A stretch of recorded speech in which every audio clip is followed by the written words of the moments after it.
Hello, folks. Good evening and a warm welcome to the most engaging 60 minutes on TV. We call it Journalist Hangout. I am Citizen Jones Hussein. Now, today on the program, NLC, TUC, and CSOs rise against hike in the electricity tariff and slow progress in defeating power outage. Let me report that I'm hanging out with Solomon Ajuziogu. Solomon, I greet you. Good evening to you. Good evening, citizens. And nice of course, we also have Tunde Abaton joining us too. Super being here again. All right, the team is ready. I hope you are.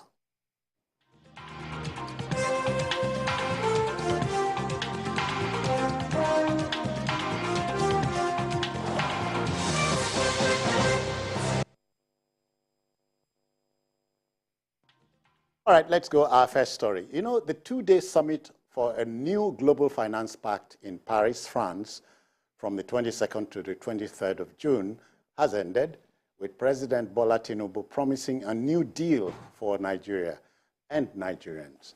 The #1 citizen vowed that ongoing reforms in the country, beginning from the removal of subsidy on fuel and the streamlining of exchange rate, would be sustained for a more competitive economy. It's no longer business as usual, he assured. Now, the new dawn is here for the business world, Tunde. It is not surprising that the president has gone to France to tell the whole world that for Nigeria, it is not going to be business as usual. 2 weeks ago, when he had a meeting with traditional rulers from all over Nigeria, he told them that Nigeria will stop being Father Christmas to some West African countries. And that has a lot of implication. That means that the economy that we have been playing with, the kind of leakages that have been being enjoyed by neighboring countries to the detriment of Nigeria will stop. Another thing that is so crucial is that it is also good for Nigeria that this new impact is coming at a time when a new government is taking over in Nigeria that has come to, like the president said, to inherit both the liabilities and assets of the former government. Inheriting a liability, you have to do certain things that will give you a sure footing in terms of the economy, in terms of the policy, initiative, and direction.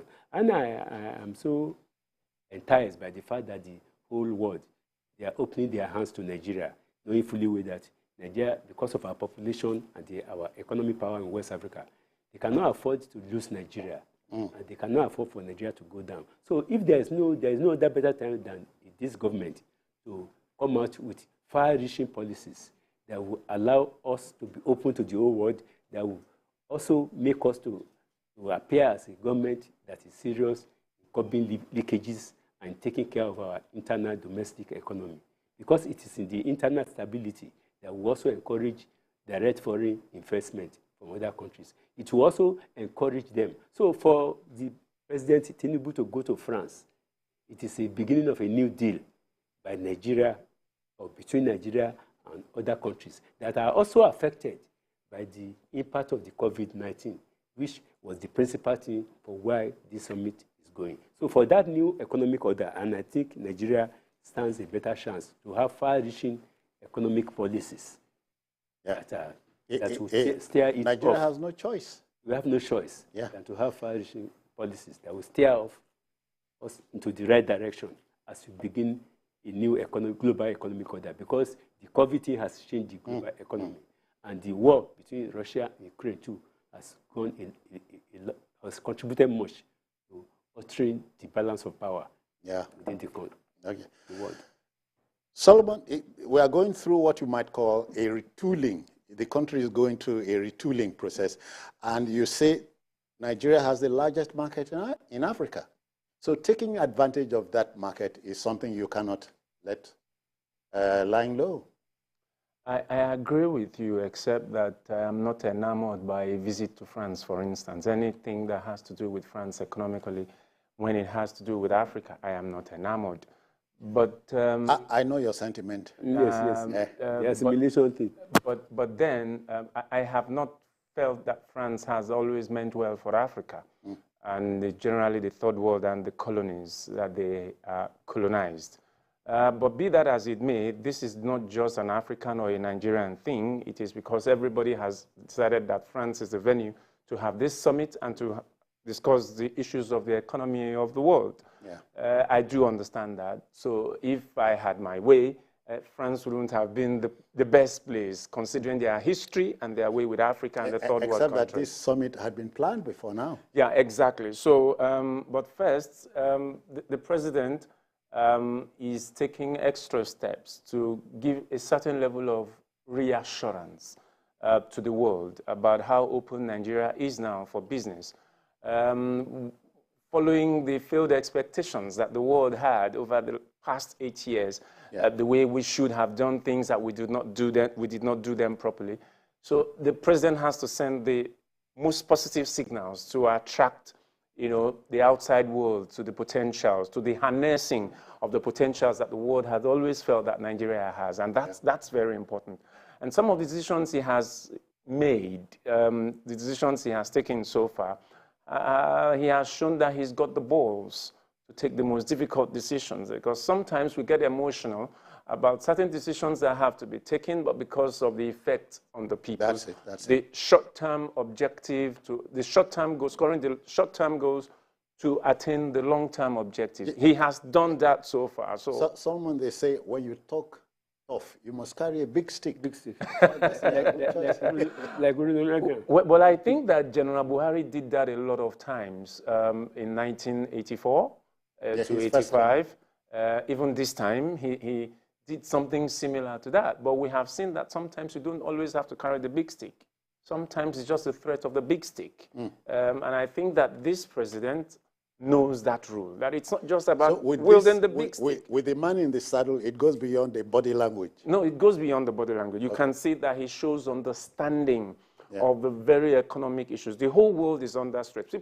The man on the street might not understand the effect of a bit of mismanagement of the economy so far, and then the global stress created by the effect of coronavirus. So the man on the street might not understand this, that the prices of food have, has gone up. They think it's only in Nigeria, the inflation problem. America is having the same problem. UK is having the same problem. The whole of Europe is having the same problem. And the whole world has to come together now to think, okay, so how do we solve this problem?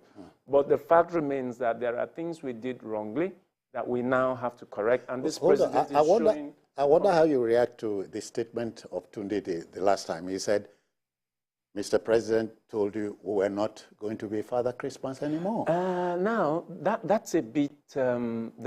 tricky? We have to be a bit more strategic.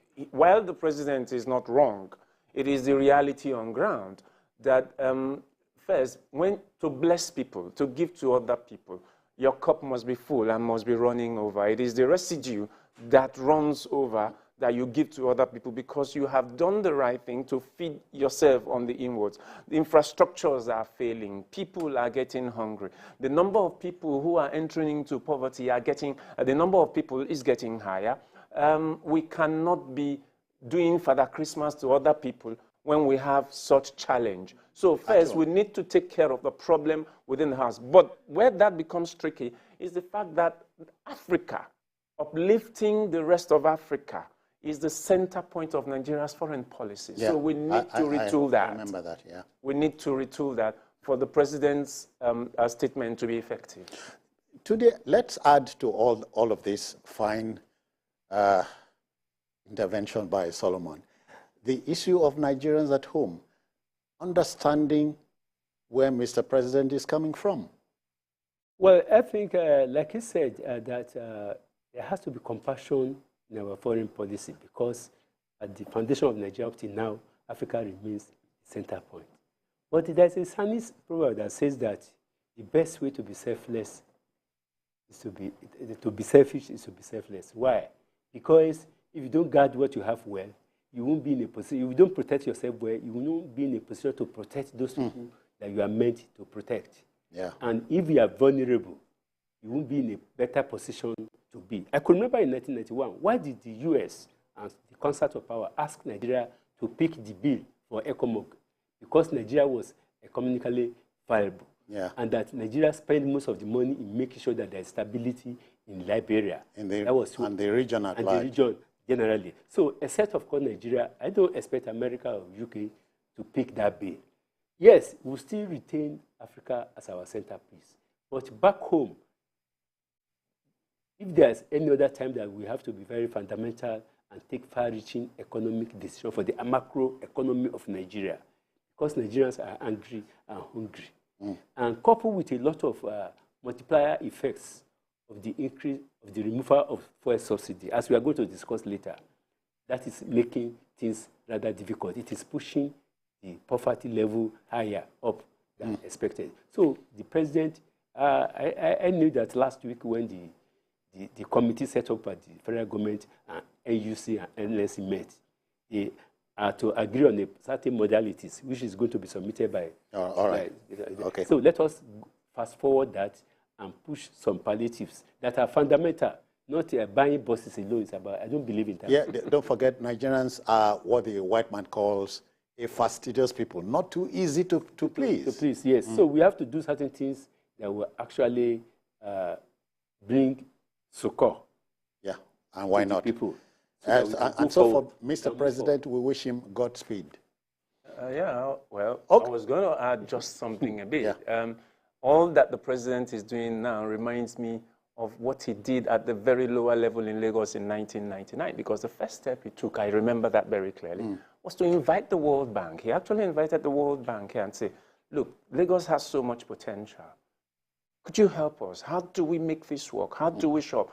How do we make Lagos so huge? And today we say that Lagos is like a country on its own, the fifth largest economy in the world. That's because of the foundation that he laid back in 1999. And I hope he brings that magic wand this time. Okay, to our next story.